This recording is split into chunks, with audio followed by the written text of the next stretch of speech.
그렇습니다, 여러분. 오늘은 목요일 오후 1시입니다. 저는 어제도 밤에 일을 했고 오늘도 밤에 일을 합니다. 저번에 갔었던 한식당에 또 가고 있습니다. 요즘 아주 매주 한 번씩은 가고 있는 것 같습니다. 이번 주 스페셜은 뚝배기 불고기 머시기라고 하더라고요. 사진으로 봤는데 맛있어 보여서 거기 갔다가 친구네 카페에 가려고 합니다. 지난주는 날씨가 엄청 추웠는데 이번 주는 굉장히 따뜻합니다. 제가 일하면서 만나는 손님들이 저한테 전화번호를 물어볼 때마다 10번 중 5번은 주는 것 같아요. 사실 제가 좋아서 주는 사람은 거의 없고, 좋지만 따로 만나기는 부담스럽다는 마음이 더 많거든요. 왜냐면 시간도 없고 남자 그러고 싶지도 않아서. 사실 또 우리 펍에 놀러 오면은 재밌게 얘기 나눠야지 하는 정도의 호감은 있지만 다른 데서 만날 생각은 없는데, 그렇게들 조금만 친해지면은 전화번호를 물어보더라고요. 그런 부분을 매니저들이 보고 2명이 저에게 뭐라고 했냐면, 전화번호 너가 원하지 않으면 주지 말아라. 근데 너가 원하면 상관없다, 이렇게 말을 하더라고요. 실제로 다른 바텐더들은 전화번호 엄청나게 줍니다. 이렇게 일하면서 만나는 손님들한테 전화번호 주고 밖에서 만나고 하는 거를 프로페셔널하지 않다고 생각하는 사람은 별로 없는 것 같아요. 근데 매니저들이 좀 걱정을 하더라고요. 너무 많이 그러니까. 별로 내키지 않지만 전화번호를 줄 때가 있는데, 사실 전화번호를 줘서 큰일이 나진 않더라고요. 그 사람들이 내 전화번호를 가져가서 그 사람들이 나한테 연락을 하는 경우도 거의 반 정도밖에 안 되고, 그 대화도 좀 길게 이어지지도 않고 뭔가 만남으로 이어진 것도 많진 않아요. 근데 아무튼 매니저들이 걱정도 많이 하고 그렇게 부담 가질 필요 없다고도 하고 해서, 제가 어제 어떤 사람이 나한테 전화번호를 물어보는데 거절을 했거든요. 근데 무슨 일이 일어났냐면, 그 남자가 계속 플리즈 그러면서 전화번호를 달라고 하고 안 가는 겁니다. 제가 좀 강하게 말했어요. 계속 싫다고, 나 너한테 관심 없다고. 제가 전화번호 알려주고 싶지 않아서 안 알려준 거거든요. 사실 정말로 이 사람들이 거의 취했기 때문에 저렇게 전화번호 가져가도 다시 전화를 거의 안 걸어요.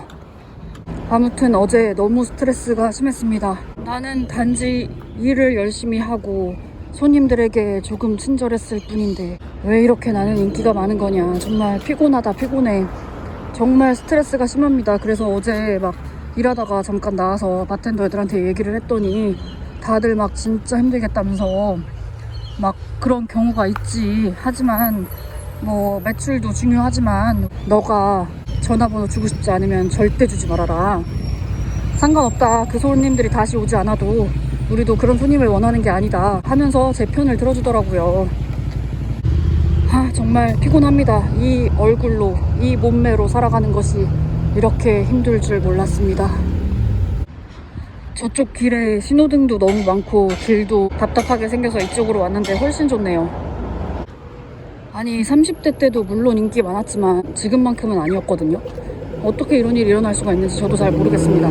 30대 초반에는 지금보다 훨씬 더 예뻤을 거 아닙니까? 근데 내 애티튜드가 너무 달라져서 그런 건가? 왜 이렇게 약간 건방진 여자를 남자들이 좋아하는 걸까요? 남자들이란. 그리고 그 보스가 지금 휴가를 갔는데, 휴가 다녀와서 저 풀타임 해준다고 약속했거든요. 근데 약속했지만 그때 돼서 상황이 어떻게 변할지 모른다는 불안감이 항상 있었거든요. 근데 오늘 다른 문제로 매니저한테 전화가 왔었는데, 그 매니저가 그 얘기를 하더라고요. 너 보스가 돌아오면은 너 풀타임으로 전환되는 거 알고 있다고 얘기를 하더라고요. 그렇게 얘기를 들으니까 정말 해주나 보다, 이런 생각이 들면서 약간 안심이 되고 있어요. 드디어 도착. 오늘은 처음으로 손님이 많지 않아서 밖에 앉을 수 있게 되었습니다. 메뉴판도 안 보고 미리 인스타로 확인한 뚝배기 불고기를 주문했습니다.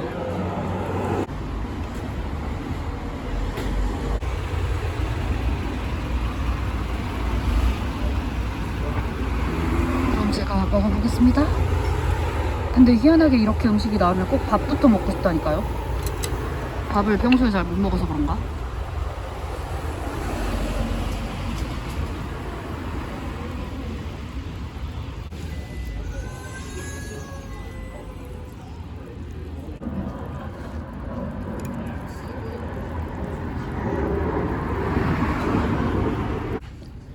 아, 너무 맛있다. 너무 맛있어. 엄마가 해준 맛이랑 똑같습니다. 아, 콧물을 엄청나게 흘리면서 다 먹었습니다.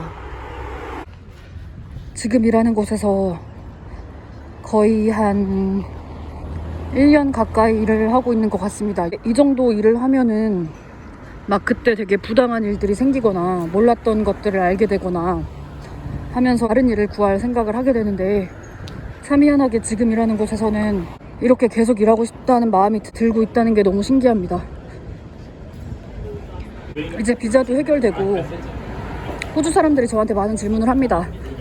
계속 이 일을 할 생각이냐, 아니면 그만두고 다른 일을 할 생각이냐, 무슨 공부를 해보는 게 어떠냐 막 이러는 거예요. 근데 무슨 공부를 더 하라는 건지, 내가 벌써 호주에서 공부를 엄청 많이 했는데 다 쓰잘데기 없었거든요. 그리고 막 제가 지금 공부를 한다고 해도 내 언어도 한계가 있는데 과연 뭘 위해서 공부를 해야 되는지도 모르겠고, 지금보다 더 나은 직종이 뭔지도 모르겠고, 나는 그냥 지금 하는 일이 딱 내 수준에 맞고 딱 내가 할 수 있는 일 중에서 가장 만족감이 큰데, 도대체 무슨 공부를 더 해야 되고 무슨 직종으로 나아가야 하는지 잘 모르겠더라고요. 근데 어제 우연히 우리 같은 회사 다른 베뉴에서 일하는 바텐더를 만나서 얘기를 하게 됐는데요. 걔는 호주 사람인데 저랑 똑같은 얘기를 하더라고요.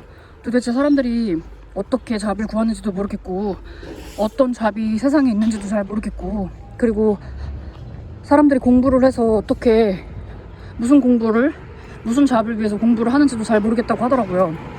그런 얘기를 걔한테 들으면서, 아, 이게 어쩌면 내가 이방인이라서 그런 게 아닐 수도 있겠구나. 뭐 나는 그게 되게 크겠지만 언어 문제가 있으니까. 근데 걔는 그림을 그리는 애거든요.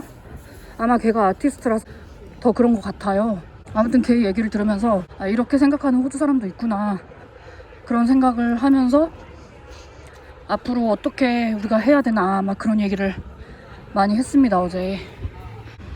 그래서 제가 말했습니다. 야, 일단은 우리 풀타임 잡부터 구하고 그 다음에 원베드룸 유닛 하나씩 사자. 그랬더니 한 번도 생각해보지 않았던 문제였는데 너 때문에 그런 생각을 해보게 됐다면서 좋은 생각인 것 같다고 그러더라고요. 처음에 스튜디오 알아볼 때 제가 서리힐을 많이 봤었거든요.